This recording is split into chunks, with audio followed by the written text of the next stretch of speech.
My fiance's father is forcing me to marry my fiance's twin brother. His marriage paid the price instead.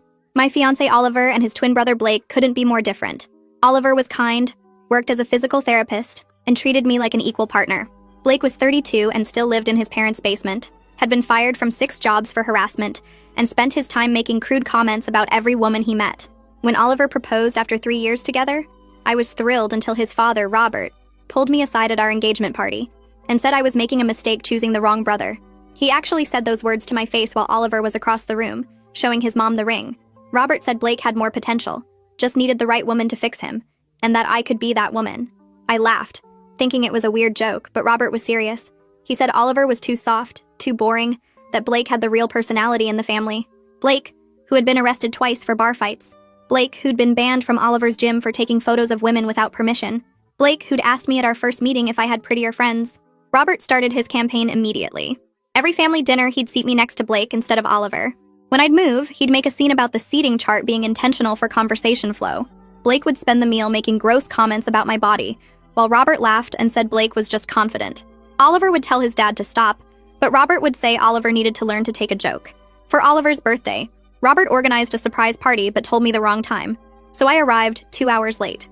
When I got there, Blake was sitting in my spot next to Oliver, wearing my gift on his wrist, the watch I'd bought that Robert had apparently taken from my car and given to Blake to present. Robert told everyone Blake had picked it out and wasn't that thoughtful. Oliver knew immediately something was wrong, but Robert had already taken photos for the family album. The worst was when Robert invited me to lunch to discuss wedding planning. I arrived at the restaurant to find Blake there instead, wearing a suit and cologne that made my eyes water. Robert had told Blake this was a date I'd agreed to. Blake tried to kiss me, and I shoved him so hard he fell into a plant. Robert showed up an hour later, claiming traffic, and acted shocked that Blake had misunderstood the situation. But I'd seen his car in the parking lot the whole time. He'd been watching from across the street. Robert started telling family members that I seemed conflicted about which brother to marry. Oliver's aunt called him concerned because Robert said I'd been spending time with Blake. Oliver's grandmother asked why I was leading both brothers on. Robert had been poisoning the entire family against me while pushing Blake to pursue me aggressively. Blake started showing up at my work with flowers, telling my coworkers he was my boyfriend. Security had to remove him 3 times. Robert called my boss to apologize for the misunderstanding and said Blake was just confused about which twin I was marrying. My boss asked me if I was really marrying into this insane family. Oliver confronted Robert, but he denied everything. Said Blake was acting on his own feelings and couldn't help that he'd fallen for me. He said maybe it was a sign I'd chosen wrong. He actually suggested Oliver should step aside for his brother's happiness. Oliver told him to go to hell, and Robert said that proved Oliver didn't really love me if he wouldn't consider what was best for everyone. 2 weeks before the wedding, Robert made his biggest move. He called our venue and changed the groom's name on all the paperwork to Blake. He contacted the officiant and said there'd been a mix-up with the twins' names. He even reprinted programs with Blake's name. He planned to create enough confusion on the wedding day that I'd somehow accidentally marry Blake. He didn't know I'd put passwords on all our vendor accounts after the birthday watch incident. Everyone called me immediately about the changes. That's when Oliver and I decided to give Robert exactly what he deserved. We kept the changes. Let Robert think his plan was working. We even had Blake fitted for a tuxedo identical to Oliver's. Robert was practically glowing, thinking he'd orchestrated the perfect switch. The rehearsal dinner came. Robert stood up to give a speech about how love finds a way, and sometimes we need to be pushed toward our true destiny. He kept looking at Blake and winking. He talked about how the right brother would make me happy, and how glad he was I'd finally seen the light. Blake sat there smirking, thinking tomorrow he'd be the groom. That's when Oliver stood up and announced we had something to share. He said we knew about Robert's attempts to switch the brothers. We knew about the vendor calls, the paperwork changes, all of it. Oliver pulled out printed emails from every vendor confirming Robert's interference. Then I stood up and said, since Robert loved Blake so much and thought he was such a catch, we had a surprise. Requested Reads is on Spotify now. Check out link in the description or comments. I pulled Oliver's hand and we stood together in front of the whole room. My voice came out stronger than I expected when I said we had a surprise for everyone tonight. Robert sat there with this satisfied smirk on his face, probably thinking I was about to announce I'd realized Blake was the better choice. Blake leaned back in his chair, looking smug and confident. I took a breath and said that since Robert loved Blake so much and thought he was such a prize, we'd arranged something special. Blake would be getting married tomorrow after all, just not to me. We'd hired someone to play his perfect match, and she'd be arriving any minute to sweep him off his feet using the same manipulation tactics Robert had used on me for the past year. The room went dead silent. You could have heard a pin drop on the carpet. Robert's face changed colors, going from smug to confused to pale white in about 3 seconds. His mouth opened, but nothing came out. Blake still looked confused, his brain clearly not catching up to what I just said. He glanced between me and Robert like he was waiting for someone to explain the joke. Oliver squeezed my hand so hard I felt my bones shift, and then he pulled out this thick folder from under his chair. His hands shook a little as he opened it, but his voice stayed calm and steady. He started reading out loud from the first email, the one from our venue coordinator asking to confirm the name change from Oliver to Blake. Then he read from the florist, who'd received a call from someone claiming to be the groom saying there'd been a mix-up with the twin brothers' names. Then the caterer, then the photographer, then the DJ. Every single vendor we'd hired had received calls from Robert trying to switch the groom's name.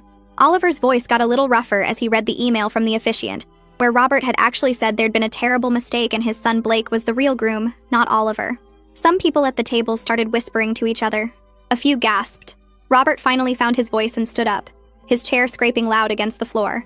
He held up his hands and said this was all a misunderstanding, that Oliver was taking things out of context. He said he'd just been trying to help coordinate the wedding and got confused about some details. Gareth stood up from his table near the back. He's Oliver's best friend since college, and he'd been in on our plan from the start. He held up his phone and said he had something everyone needed to hear. He pressed play and Robert's voice came through the speaker, clear as day. The message was from 3 weeks ago. Robert's voice said that Gareth needed to talk some sense into Oliver, about stepping aside for his brother's happiness. He said Blake had real feelings for me, and Oliver was being selfish by not considering what was best for everyone. He actually said that Blake deserved a chance at love, and Oliver should be the bigger person and let me go. The recording played for the whole room to hear. When it ended, people started talking all at once. Some were shocked, some were angry, some looked disgusted. Oliver's grandmother put her hand over her mouth. His uncle shook his head. Blake finally seemed to understand what was happening. His face went red and he jumped up so fast his chair fell backward. A wine glass on his table tipped over and shattered on the floor, red wine spreading across the white tablecloth like blood. He started yelling at Robert, asking why he'd made him look like an idiot in front of everyone. He said Robert had promised him this would work, that I'd end up with him instead of Oliver. He completely missed the point that his own behavior, all the stalking and harassment and showing up at my work, was the real problem. He just cared that he'd been embarrassed. I looked over at Oliver's mother. She sat frozen at her table like someone had turned her to stone. Her face was blank, but her hands were moving, folding and refolding her napkin over and over again. I watched her carefully, trying to figure out which way she'd go. Would she defend her husband? Or would she finally admit what he'd done was wrong? She wouldn't look at anyone. Her eyes stayed down on that napkin while her hands kept moving in this repetitive, nervous pattern. My parents stood up from their table and walked over to stand behind Oliver and me. My mom put her hand on my shoulder. My dad walked around and put his hand on Oliver's other shoulder, the one I wasn't holding. My brother and sister came too, forming this wall of support behind us. My dad looked directly at Robert and said what he'd done was unforgivable. He said it was sick to try to manipulate someone's wedding like that, to try to force his son's fiance toward his other son. He said Robert should be ashamed of himself. My throat felt tight and hot with gratitude for my family. Robert's face turned bright red. He stood up and pointed his finger right at me. His voice got loud and angry as he shouted that I was the problem here. He said I'd led Blake on, that I'd been spending time with Blake and giving him mixed signals. He said I was tearing his family apart with lies and manipulation. His face got redder and redder. Spit actually flew from his mouth when he yelled. I saw Oliver's aunt lean back in her chair, physically moving away from Robert like his anger was something she could dodge. Other family members looked uncomfortable or horrified. Oliver's aunt stood up and held out her hand. She said she wanted to see those emails herself. Oliver walked over and handed her the whole folder. She sat back down and started reading through them, flipping page after page. Her hand came up to cover her mouth as she read. When she finished, she looked at Robert with pure disgust on her face. She said she was ashamed to be related to him. She said what he'd done was disturbing and cruel, and that she couldn't believe he'd tried something so manipulative. The room dissolved into chaos. People started arguing with each other. Some of Robert's friends and his brother said we were overreacting, that family problems should stay private. Others demanded to know how Robert could do something so messed up to his own son. Voices got louder. Someone's aunt started crying. Oliver's cousin yelled at Robert's brother for defending him. Oliver took my hand and we started walking toward the exit. My family and Gareth followed us. Behind us, Robert's voice rose above the others, still trying to justify what he'd done, still claiming he just wanted what was best for everyone. We walked out of that restaurant and left him there, still talking, still making excuses, still refusing to admit what he'd really done. Back at our apartment that night, Oliver collapsed onto the couch and put his face in his hands. His shoulders started shaking, and I realized he was crying. Not just crying, but sobbing in a way that scared me because I'd never seen him like this. I sat down next to him and put my arm around his back. He leaned into me, and the sounds coming out of him were raw and broken. He kept saying he couldn't believe his own father would do something like that. He said he knew Robert was difficult, but he never thought his dad would actually try to manipulate someone into marrying the wrong person. I held him tighter and let him cry. He talked about memories from childhood, how Robert used to compare him and Blake constantly, how Robert always made Oliver feel like he wasn't good enough, wasn't tough enough, wasn't the right kind of man. Oliver said he thought things had gotten better when he moved out and started his career. He thought his dad had finally accepted him for who he was. But tonight proved that Robert had never changed. He'd just been waiting for the right opportunity to prove that Blake was the better son. Oliver's voice cracked when he said that. I told him Robert was wrong. I told him he was kind and good, and that's why I chose him. I said his father's opinion didn't matter because we knew the truth. Oliver nodded, but kept crying. He said it still hurt. He said even though he knew Robert was manipulative and cruel, some part of him had hoped his dad would be happy for him, that his dad would support his marriage and be proud of him. Instead, Robert had spent months trying to sabotage everything. Oliver said he felt like he'd lost his father tonight, even though he knew that version of his father probably never existed in the first place. We sat there for over an hour while Oliver cried and talked and processed everything. Around midnight, his phone started buzzing constantly. At first, we ignored it, but it kept going and going. Oliver finally picked it up, and his face went pale as he scrolled through the messages. He showed me the screen. There were texts from his aunt saying she was proud of us for standing up to Robert, messages from 2 cousins saying they had no idea Robert was that bad, and they supported us completely. But there were also angry messages from Robert's brother calling us disrespectful, messages from some older relatives saying we should have handled this privately instead of embarrassing the family. And then there were the messages from Robert himself. The first few were all caps rage. He called Oliver an ungrateful son. He said we'd destroyed the family. He said we'd regret humiliating him in front of everyone. Then the messages shifted to guilt trips. Robert said he'd only wanted what was best for everyone. He said he couldn't believe his own son would turn against him like this. He said Oliver had broken his heart. The messages went back and forth between fury and self-pity. Oliver scrolled through them all with this numb expression on his face. Then he got to a message from his mother. All it said was, "Why did you have to humiliate your father publicly?" Not asking if Oliver was okay, not acknowledging what Robert had done, just asking why we had to embarrass Robert in front of the family. Oliver stared at that message for a long time. Then he turned his phone off and set it face down on the coffee table. He said he couldn't deal with any more tonight. The next morning, I woke up with my stomach in knots. It was our wedding day, but instead of feeling excited, I felt anxious and scared. I kept thinking about Robert and Blake and what they might try to do. Oliver was already awake, sitting on the edge of the bed with his phone in his hands. He'd turned it back on and was reading through more messages that had come in overnight. He looked exhausted. I asked if he was okay, and he gave me a weak smile and said he would be. He said today we were getting married no matter what Robert tried. My phone rang and I saw it was Jaden. I answered and she immediately started talking in her efficient wedding planner voice. She said she'd arrived at the venue early and positioned security at all the entrances. She had photos of both Robert and Blake and had given strict instructions not to let either of them in under any circumstances. She said the venue staff was aware of the situation and everyone was on high alert. I felt some of the tension leave my shoulders. I thanked her and she said not to worry, that she had everything under control. Oliver reached over and squeezed my hand after I hung up. I went to my parents' house to get ready, and the moment I walked in, Maxine was there checking her phone. She looked up and said she'd already called all our vendors to confirm the passwords were still active and secure. She said she'd appointed herself head of security for the day and was taking it very seriously. Every few minutes her phone would buzz and she'd check it immediately, looking for any alerts from the venue. She had this intense focus that would have been funny if I wasn't so grateful for it. My mom came downstairs and hugged me. She helped me start getting ready, and while she was doing my hair, she told me she was proud of how I'd handled everything with Robert. She said standing up to bullies was always the right choice, even when it was hard. She said some people would criticize us for making a scene, but that we'd done what we needed to do to protect ourselves. Her words steadied me, and I'd been worried that people would think we were wrong for exposing Robert so publicly. But my mom reminded me that Robert was the one who'd done wrong, not us. We were just refusing to let him get away with it. My phone buzzed with a text from Oliver. It was a photo of him in his tuxedo standing next to Gareth. Both of them were smiling, but I could see the tension around Oliver's eyes. The message below the photo said, "No matter what happens today, I'm grateful we're facing it together as partners." I sent back a heart emoji and a message saying I loved him. My hands were shaking a little as I typed. Maxine noticed and came over to check on me. I showed her Oliver's text and she smiled and said we were going to get through this day and then we'd be married and Robert would just be a bad memory. I wanted to believe her, but I couldn't shake the feeling that something else was going to go wrong. Jaden called again about an hour later. Her voice was tight when she told me Robert had tried to enter the venue. He'd shown up claiming he had a right to see his son get married. Security had turned him away per our instructions, but he'd made a huge scene in the parking lot. He'd yelled and threatened to call the police himself. Jaden said she'd already filed a report with local police just in case he came back. She said he'd finally left, but she was keeping extra security posted at all entrances. My stomach dropped. I'd known Robert might try something, but hearing that he'd actually shown up made everything feel more real and scary. Oliver called me right after and said he'd heard about his dad. His voice sounded strained but steady.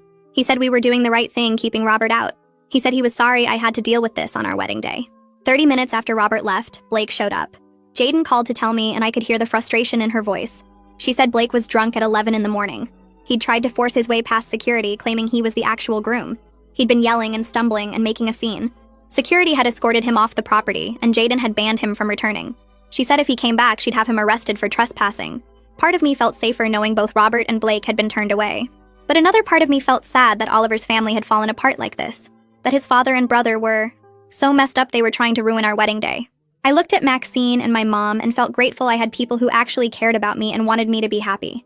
When my bridesmaids and I finally got in the limo to head to the venue, I was a mess of nerves. We pulled into the parking lot and I immediately saw Oliver's mother's car. My stomach dropped so fast I felt dizzy. I grabbed Maxine's arm and pointed at the car. Maxine's face went hard and determined.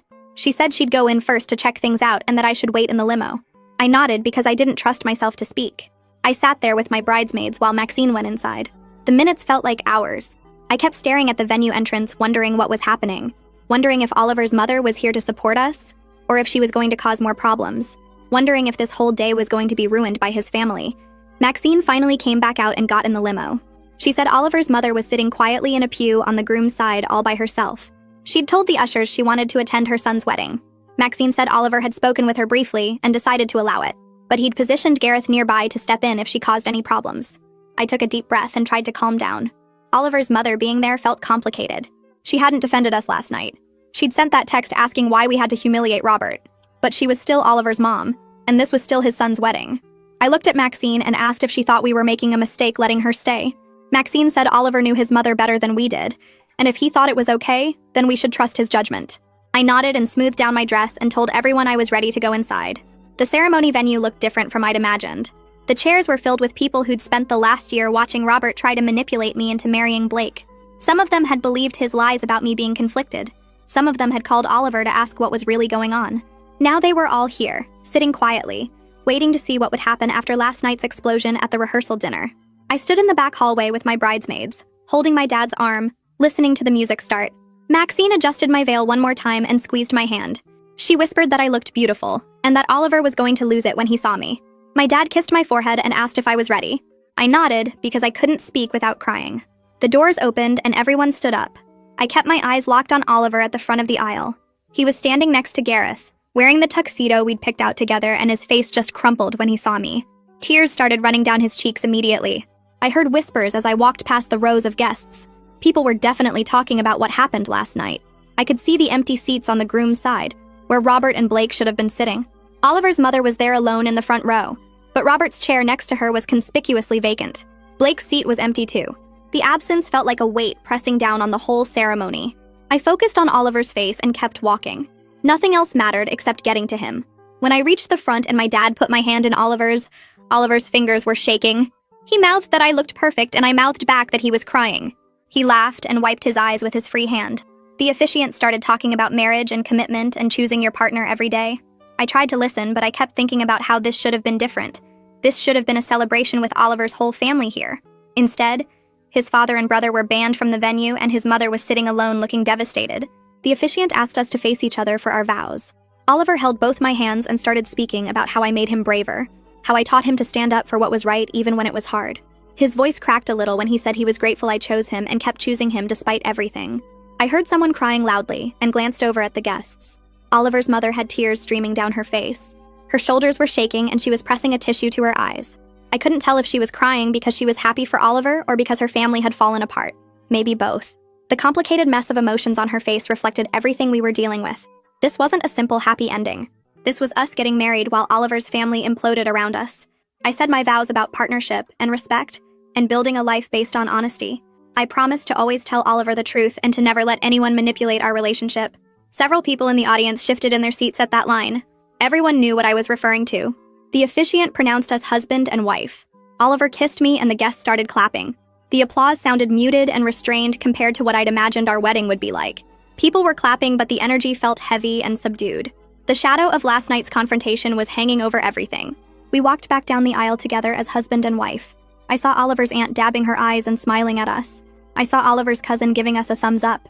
I also saw 3 empty chairs where other relatives had apparently decided not to come after what happened at the rehearsal dinner.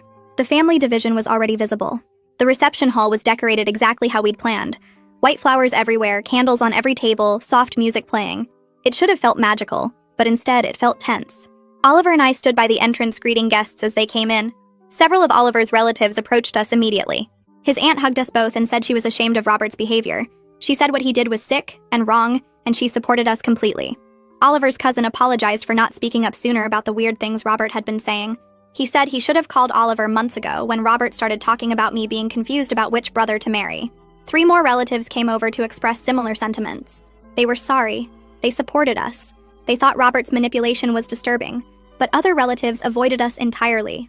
Oliver's uncle walked past us without making eye contact and went straight to the bar. 2 of Robert's friends left immediately after the ceremony without even coming to the reception. Oliver's grandmother sat at a far table and wouldn't look at us. The family division was painfully obvious in who approached us and who didn't, who sat where and who talked to whom. Oliver kept his arm around my waist the whole time, but I could feel the tension in his body. We sat down for dinner, and I watched Oliver's mother across the room. She was sitting alone at a table, picking at her food, not talking to anyone. She looked small and sad and lost. Halfway through the meal, she stood up and walked over to our table. My stomach clenched. Oliver stood up when she approached.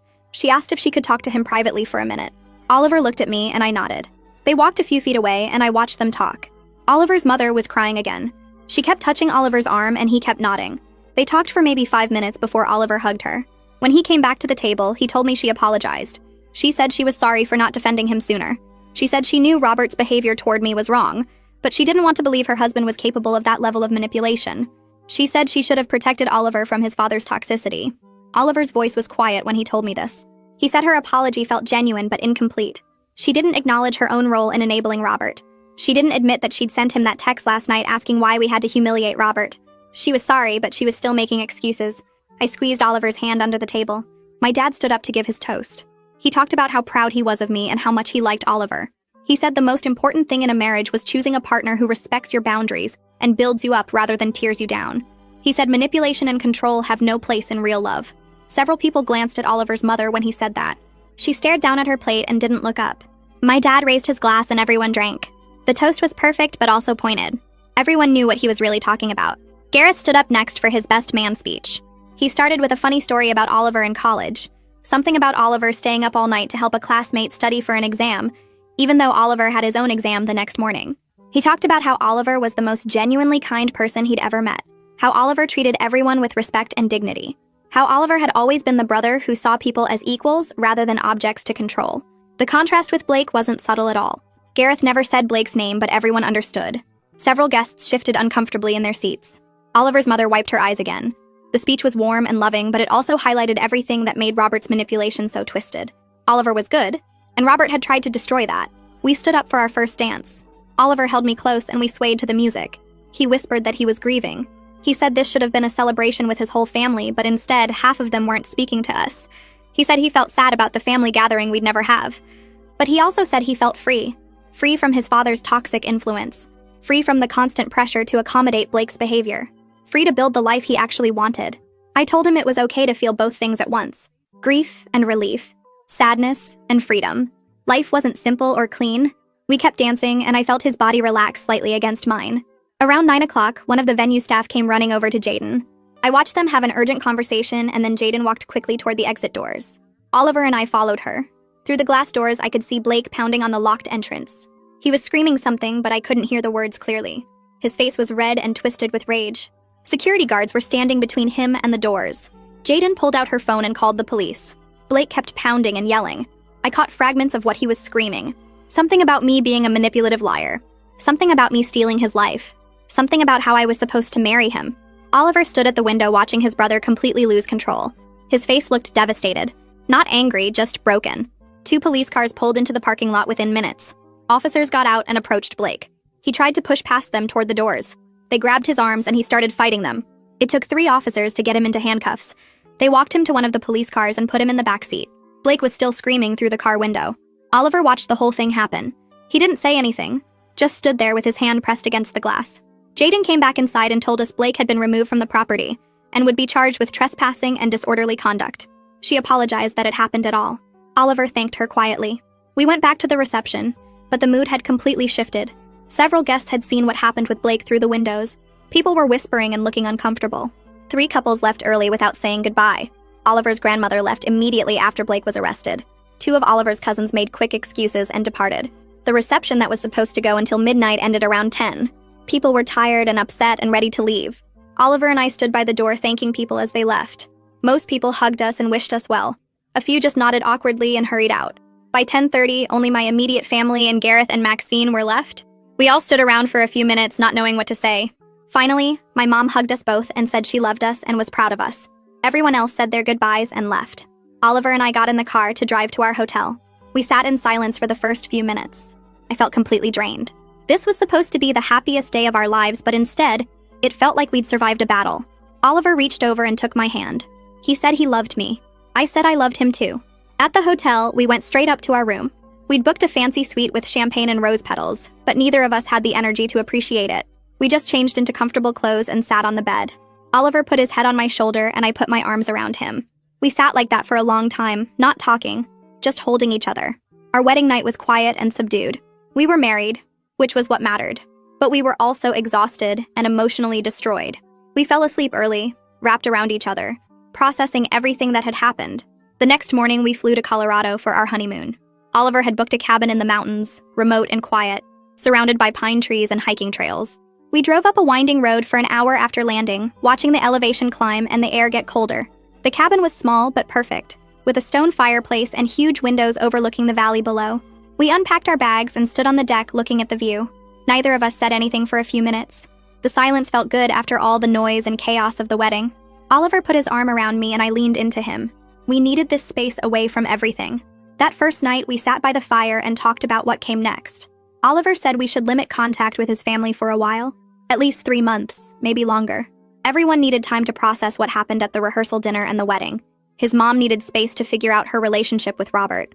Blake needed to deal with his own issues without dragging us into them. Robert needed to face what he'd done without us there to blame. I agreed completely. We couldn't start our marriage while constantly managing his family's drama. Oliver looked relieved when I said yes. I think he was worried I'd want to fix things right away or force some kind of reconciliation. But I was done being manipulated, done being the target of Robert's sick schemes, done pretending Blake's behavior was acceptable. We made a pact that night. No family visits, no big gatherings, no pressure to smooth things over or make peace. Just us, building our life together without interference. Oliver's phone started buzzing the next morning. He looked at the screen and his face went tight. 7 missed calls from Robert. 12 voicemails. Oliver put the phone down without listening to them. It kept buzzing throughout breakfast. More calls, more voicemails. By noon, there were 15 messages waiting. Oliver finally picked up his phone and played the first one on speaker. Robert's voice filled the cabin, loud and angry. He was shouting about how we'd destroyed the family, how we'd humiliated him in front of everyone, how Oliver was a terrible son who'd chosen a manipulative woman over his own father. The message cut off after a minute. Oliver played the next one. This time, Robert sounded different. Sad, almost crying. He said his heart was broken, that he'd only wanted what was best for everyone, that we'd ruined Blake's life and his marriage. He begged Oliver to call him back so they could talk like adults. The third message was angry again. Robert called me names I won't repeat, said Oliver was weak and pathetic for letting me control him, threatened to cut Oliver out of his will. The messages went on like that, back and forth between rage and self-pity, blaming us for everything, claiming he was the victim, never once taking responsibility for what he'd actually done. Oliver listened to all 15 messages without saying a word. His jaw was clenched and his hands were shaking by the end.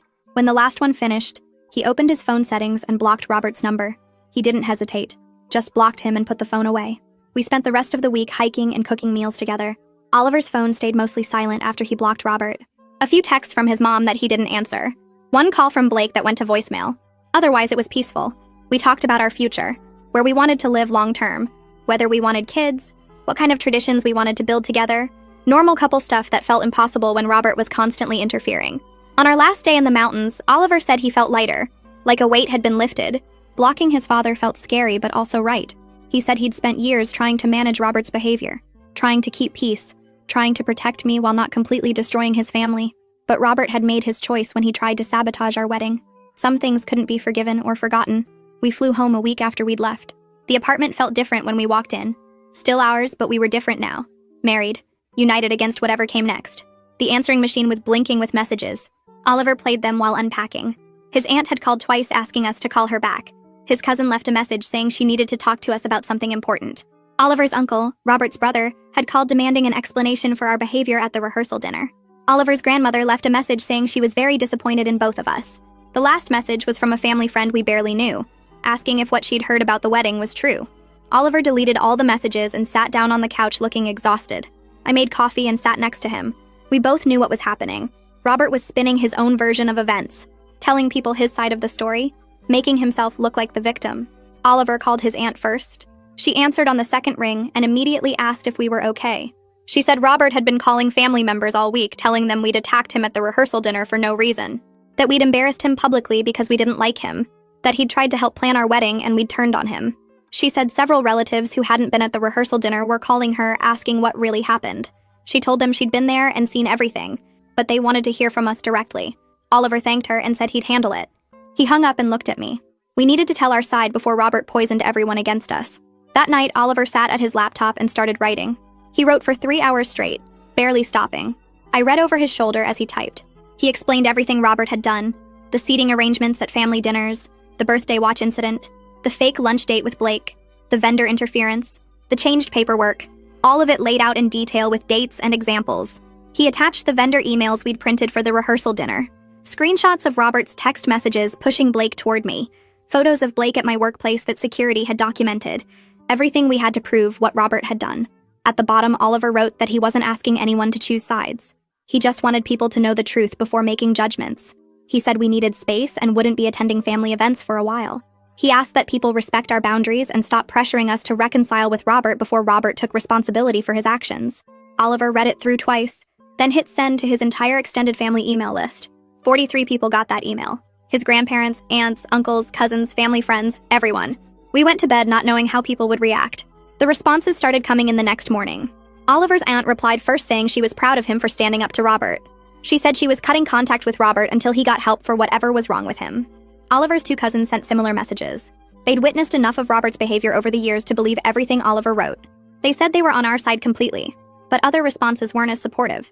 Robert's brother sent a long, angry email defending Robert and saying we'd clearly misunderstood innocent attempts to help. He said family should forgive and move on, that airing dirty laundry publicly was shameful. Several of Oliver's older relatives sent shorter versions of the same message. They thought we'd overreacted. They said Robert might have made mistakes, but he meant well. They urged us to apologize and make peace. Oliver's mother sent a message that was careful and neutral. She said she loved Oliver and wanted him to be happy. She said she believed us about what Robert did, but she was still processing everything. She needed time to figure out her own path forward. She didn't take a clear side either way. Oliver read all the responses out loud to me. The family was splitting exactly like we'd expected. Some people firmly supported us. Others defended Robert. And some, like his mother, were trying to stay neutral and maintain relationships with everyone. Oliver looked sad but not surprised. He said this was probably how it would be from now on. Some family members at holidays and events, others absent. Awkward phone calls and uncomfortable decisions about who to invite to what. The price of standing up to Robert was a fractured family. 3 weeks later, Oliver got a call from his supportive cousin. Blake had been arrested the night before. Drunk and disorderly conduct at a bar downtown. The police report said he'd been ranting about his brother stealing his fiance. He'd gotten into a fight with another patron who told him to shut up. Blake had shoved the guy into a table and security called the cops. Oliver listened to his cousin explain what happened. His face looked tired and sad. He thanked her for telling him and hung up. He sat quietly for a minute, then told me about Blake's arrest.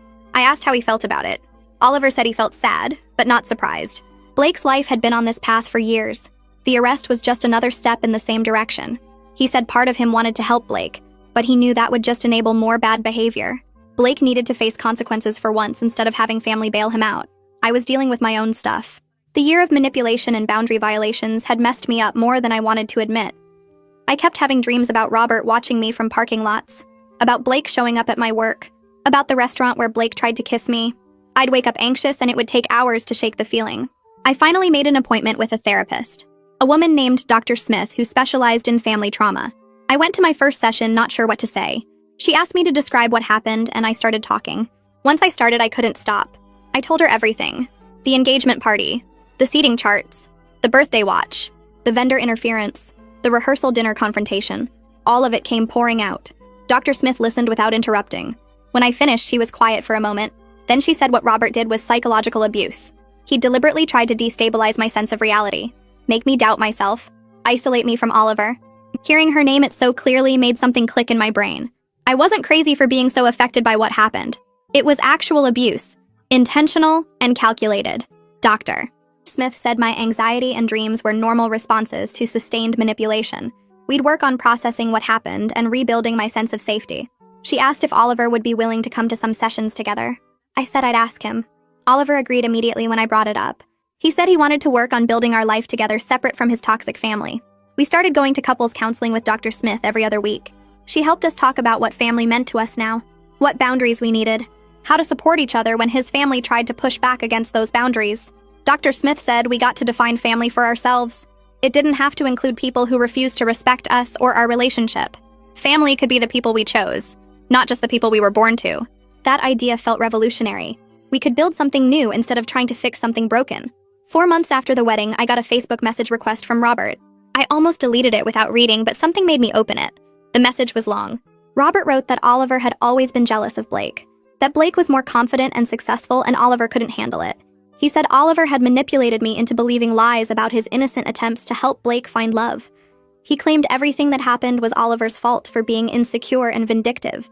He said I seemed like a smart woman and he hoped I'd see through Oliver's manipulation before it was too late. I read the whole thing feeling cold. Robert still didn't get it. Still blamed everyone but himself. Still thought he could manipulate me even after everything that happened. I took screenshots of the entire message, sent them to Oliver with a note saying his father tried to contact me. Then I blocked Robert without responding. Oliver looked at the screenshots and shook his head. He said Robert would never change, never take responsibility, never admit what he'd done was wrong. We'd made the right choice, cutting contact. A week later, Oliver's mother called. She wanted to invite us to Thanksgiving dinner at her house, 4 months after the wedding. Oliver put the phone on speaker so I could hear. His mother said she missed him. She wanted to see us and spend time together as a family. She promised it would just be her and us. No Robert, no Blake, just a quiet dinner. Oliver asked if she was still in contact with Robert. His mother hesitated, then said yes. They were still married, still living together.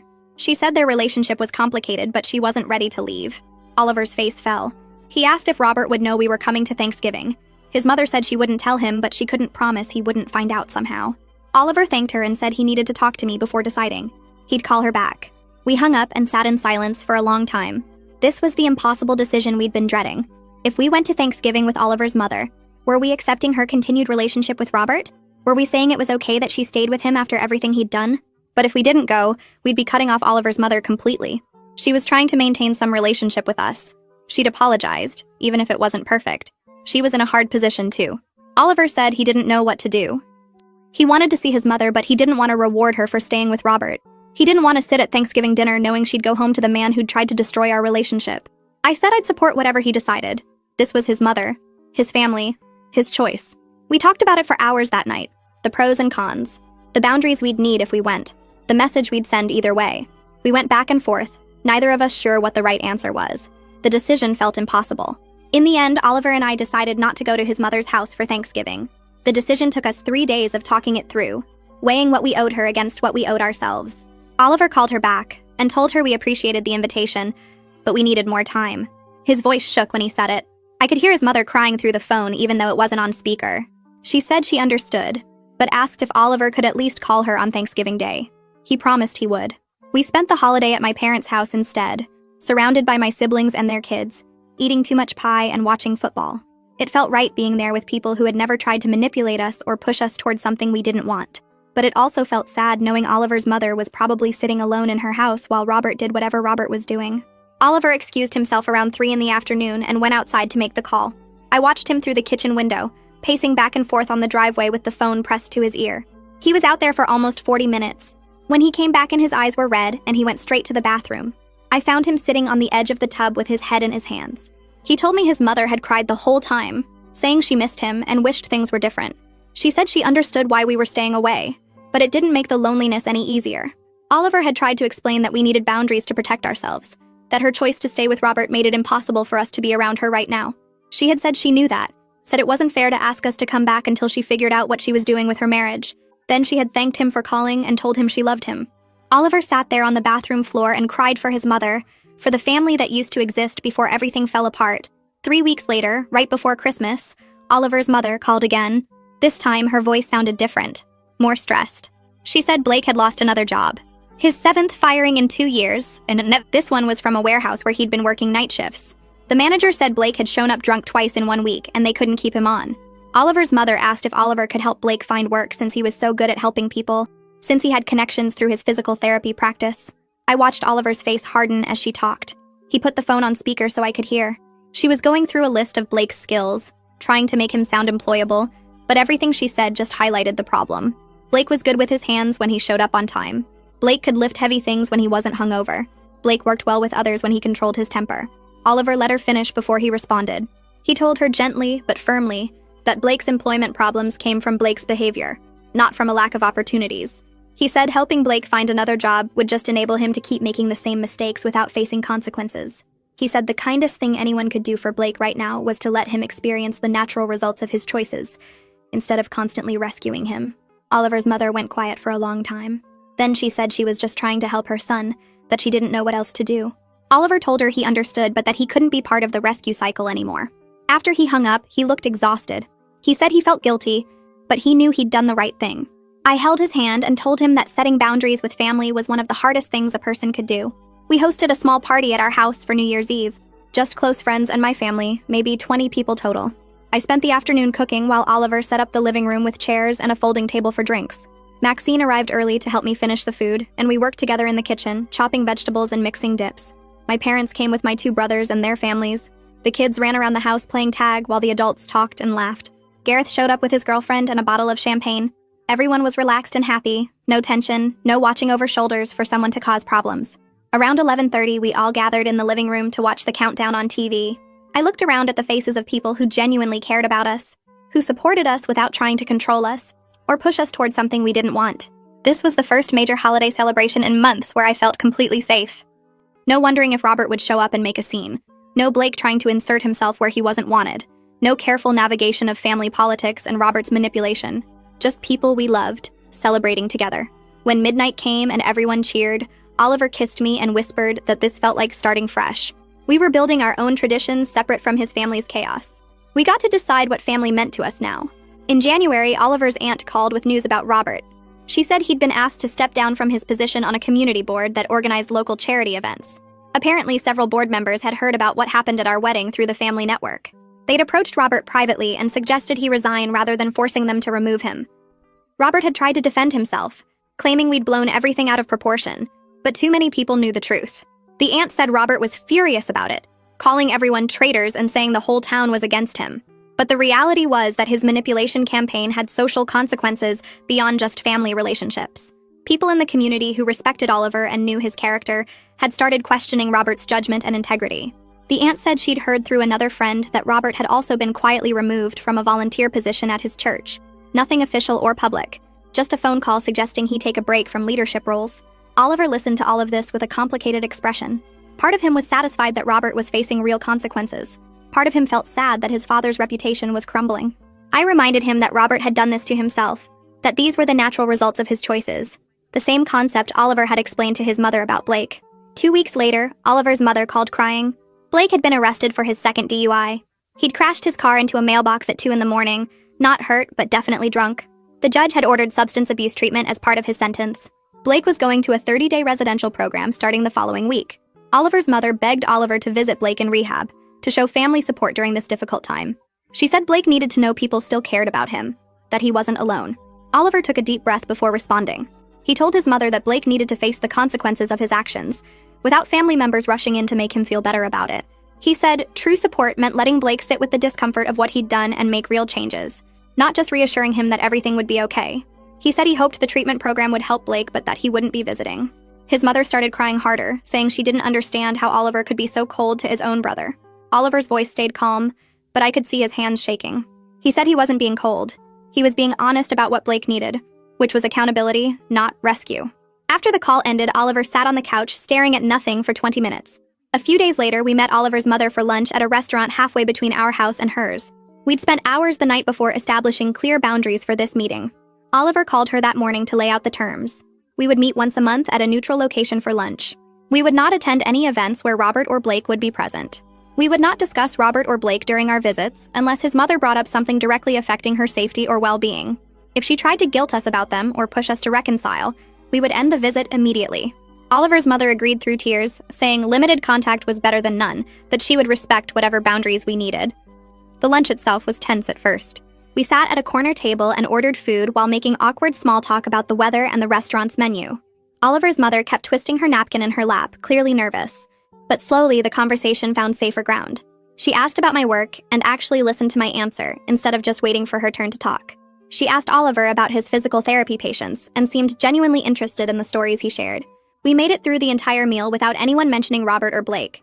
As we were leaving, Oliver's mother hugged us both and thanked us for giving her this chance. In the parking lot afterward, Oliver said it was a start, just a small step. But trust would take much longer to rebuild. Our second monthly lunch in February went better than the first.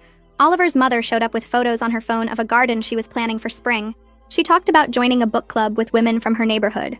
She asked about our house and what projects we were working on. The conversation felt more natural, less like we were all walking on broken glass. She didn't try to bring up Robert or Blake even once. When we said goodbye, she told Oliver she was proud of him for building a good life. On the drive home, Oliver said he could see his mother trying to develop an identity separate from being Robert's wife and Blake's mother. He said it gave him hope that maybe eventually they could have a real relationship again. That same week, I got a promotion at work. My boss called me into her office and told me they were creating a new senior position and wanted me to fill it. More responsibility, better pay, a small team to manage. I'd been working toward this for 2 years, and it felt amazing to have it actually happen. I called Oliver from my car before driving home, and he answered on the first ring. I told him the news, and he shouted so loud I had to pull the phone away from my ear. That night, he surprised me with reservations at a nice restaurant downtown, just the two of us. We sat at a table by the window, and he toasted to my success with champagne. The simplicity of celebrating an achievement without family drama crashing in felt luxurious. No Robert showing up to make it about Blake, no complicated family dynamics to navigate, just Oliver being genuinely happy for me and us enjoying a quiet dinner together. He told me he was proud of me and that he loved seeing me succeed. We walked home afterward holding hands, talking about what we'd do with the extra money from my raise. In March, Oliver's cousin called with her own good news. She was engaged and planning a wedding for the following fall. She wanted to tell us personally before sending out save the dates. Then she said something that made both Oliver and I exhale in relief. She said Robert and Blake were not invited to her wedding, that she'd witnessed Robert's manipulation firsthand at our rehearsal dinner, and wanted no part of that toxicity at her celebration. She said she'd already told her parents, and they supported the decision. Oliver thanked her for being so clear about her boundaries, and told her we'd be honored to attend. After the call, we looked at each other, and Oliver said it felt good, knowing we weren't the only ones in the family willing to draw lines. His cousin's wedding would be a place where we could actually relax and celebrate without watching our backs. 2 weeks later, Oliver's mother called crying again. Blake had completed his 30-day rehab program and been released the previous Thursday. By Saturday, he'd relapsed, showing up drunk at her house asking for money. She'd refused, and he'd gotten angry, punching a hole in her kitchen wall before leaving.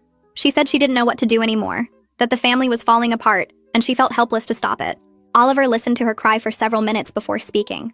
His voice was compassionate but firm when he reminded her that Robert's manipulation and Blake's behavior had created this situation, not our decision to enforce boundaries. He said Blake's relapse was Blake's choice, and that she couldn't fix him or save him. He said the only person she could control was herself and the boundaries she chose to set. His mother asked what she was supposed to do if Blake showed up drunk again. Oliver told her to call the police if she felt unsafe, to protect herself first. She said she didn't know if she could do that to her own son. Oliver told her gently that letting Blake face legal consequences might be the thing that finally pushed him toward real change. After they hung up, Oliver looked drained. He said watching his family self-destruct was exhausting, even from a distance. I tried talking him through it that night, but he kept circling back to the same question about why his dad would do something so cruel. We went over it from every angle, and I didn't have good answers, except that Robert wanted control more than he wanted Oliver's happiness. That truth sat heavy between us as we finally fell asleep around 3 in the morning. The next few weeks passed in a blur of wedding aftermath and family fallout management. Oliver's cousin sent her save-the-date card in mid-March with a handwritten note at the bottom saying she'd already told her parents that Robert and Blake weren't welcome at her celebration. She said she'd watched Robert manipulate everyone at our rehearsal dinner and refused to let that toxicity anywhere near her wedding day. Oliver read the note 3 times before showing it to me with tears in his eyes. He said it meant everything to know that someone else in his family saw the situation clearly and chose to protect their own boundaries. We marked the wedding date on our calendar for April, and Oliver admitted he was looking forward to attending a family event where he could actually relax instead of staying on guard the whole time. My promotion became official at the start of April, and came with a 15% raise that would make a real difference in our budget. Oliver took me to dinner at a small Italian place near our apartment to celebrate, and we spent the whole meal talking about what we'd do with the extra money. He suggested putting most of it toward a house down payment since we'd been saving for that goal anyway. The waiter brought us free dessert when Oliver mentioned we were celebrating my promotion, and we walked home holding hands in the spring air. Oliver told me he was proud of me and loved seeing me succeed at work. No drama crashed in to ruin the moment. No Robert showing up to make it about Blake somehow. No complicated family dynamics to navigate around a simple achievement. Just my husband being genuinely happy for me, and us enjoying a quiet celebration together. The simplicity felt luxurious after months of constant tension and manipulation. Oliver's cousin got married on a Saturday in late April at a garden venue about an hour from our place. We drove there together listening to music, and Oliver seemed lighter than I'd seen him in months. The ceremony was beautiful and simple, with the couple's closest friends and family gathered under flowering trees. During the reception, I watched Oliver dance with his aunt and his supportive cousins, without that tense watchfulness he'd carried at our own wedding. Nobody was plotting or scheming or trying to manipulate anyone. It was just people who genuinely cared about each other celebrating something happy. When Oliver and I danced together later, he pulled me close and said this was what our wedding should have felt like. I agreed, but also pointed out that we'd survived something really hard together and come out stronger on the other side. He kissed my forehead and said he was grateful for that perspective, even though he still mourned what we'd lost to his father's toxicity. We stayed until the end of the reception and drove home, tired but genuinely happy. Oliver said on the drive that he thought we'd both done a lot of healing in the 6 months since our wedding, and I could see the truth of that in how much more relaxed he seemed.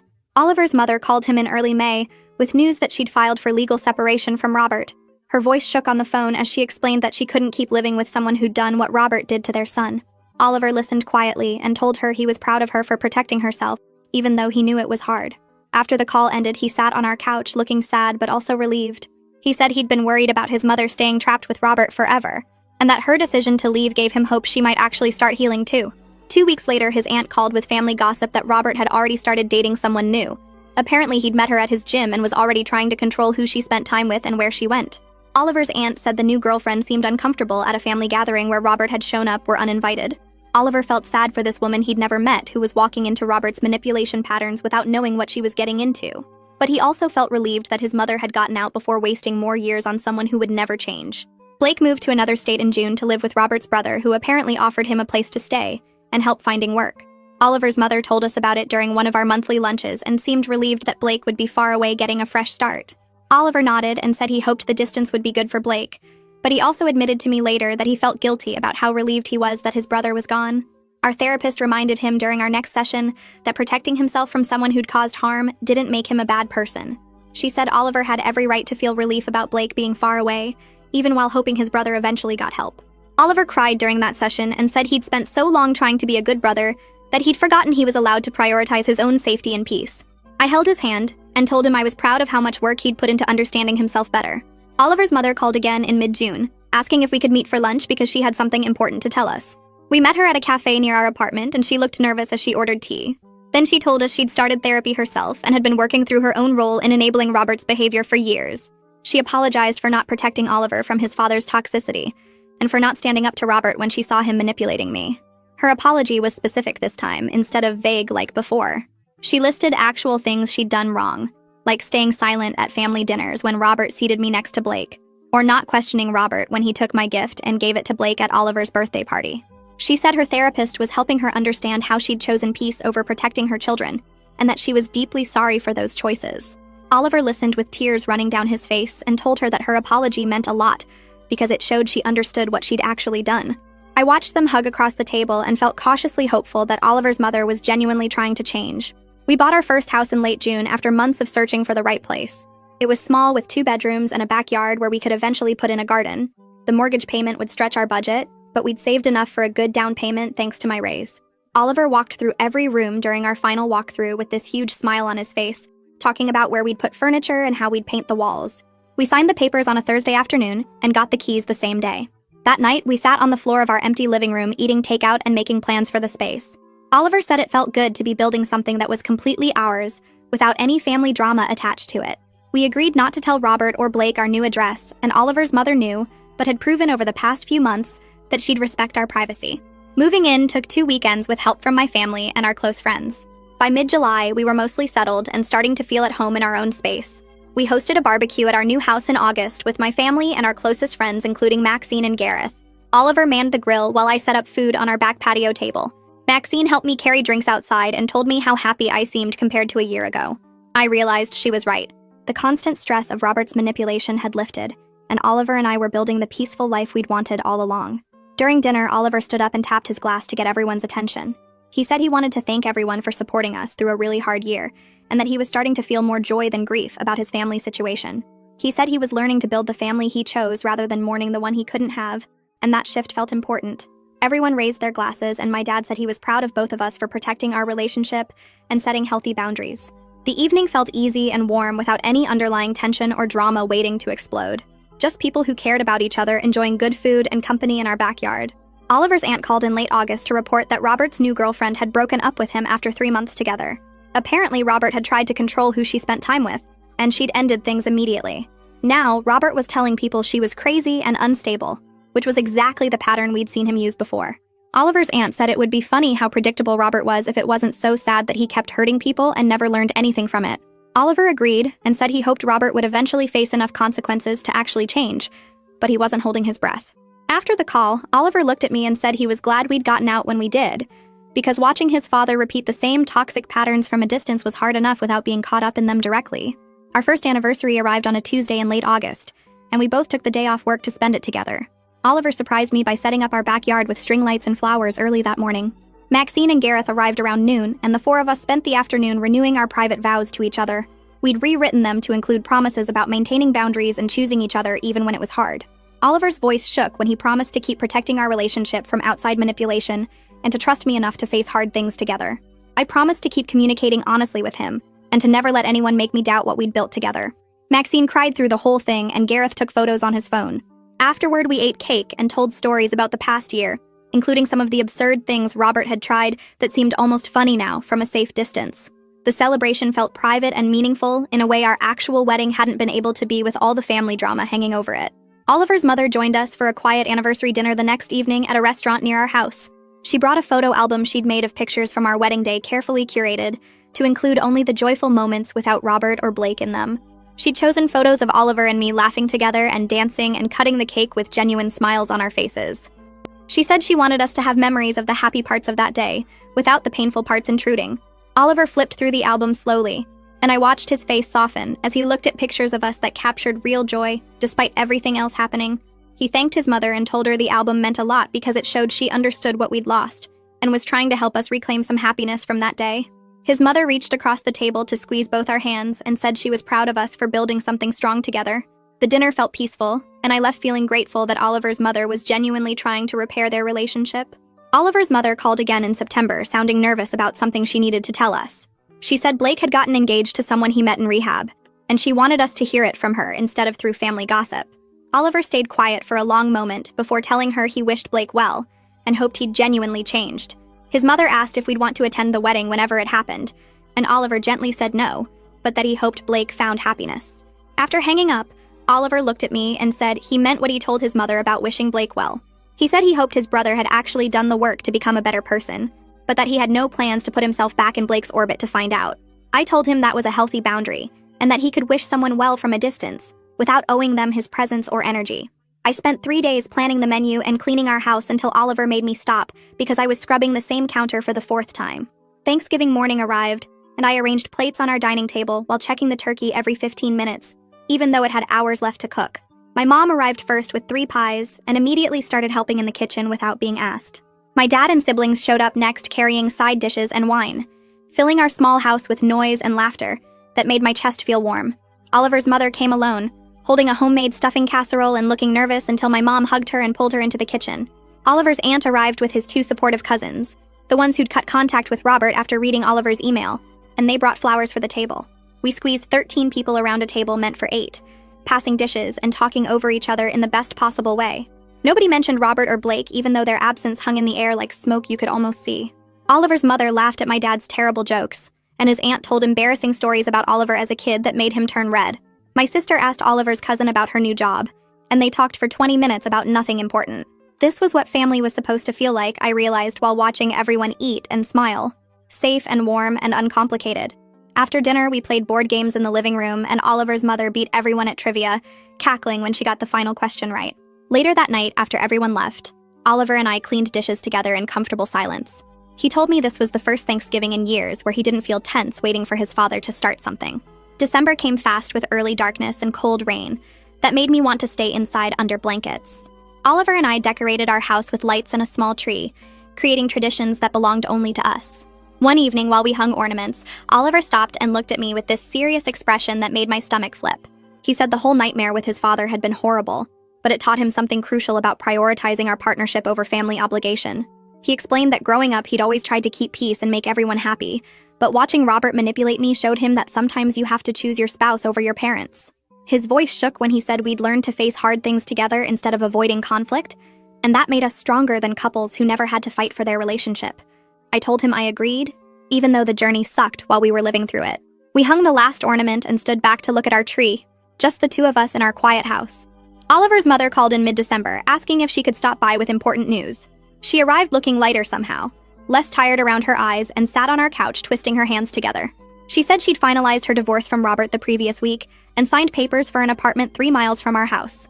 Her voice was steady when she explained she wanted to rebuild relationships with family members who'd chosen boundaries over enabling Robert's behavior. She looked directly at me and apologized again for not protecting Oliver sooner, for staying silent when she should have spoken up.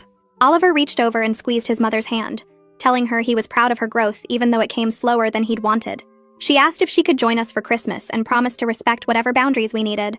We said yes, cautiously, knowing trust would take time but willing to give her chances to prove she'd changed. After she left, Oliver admitted he felt hopeful about having his mother back in his life as long as she kept doing her own work. Christmas morning arrived with fresh snow covering our yard in white that looked clean and new. We opened presents with just the two of us first, drinking coffee in our pajamas and laughing at silly gifts. Later, my family came over along with Oliver's mother, his aunt, and the supportive cousins who'd become our chosen family. We cooked together and ate too much and played music too loud. Oliver's mother brought photo albums from his childhood and told stories about him learning to walk and losing his first tooth. She didn't mention Blake or Robert once. That evening after everyone went home, I stood in our living room looking at the mess of wrapping paper and empty plates and felt something settle deep in my chest. We'd gotten exactly what we wanted when we started this journey, a marriage built on honesty and respect and genuine partnership. Robert's manipulation had failed completely because we chose each other and refused to accept anything less than real love. The path had been harder than I'd expected on that day Oliver proposed 3 years ago, but standing in our home surrounded by evidence of the family we'd built, I knew we were happier and stronger for having fought for what we deserved.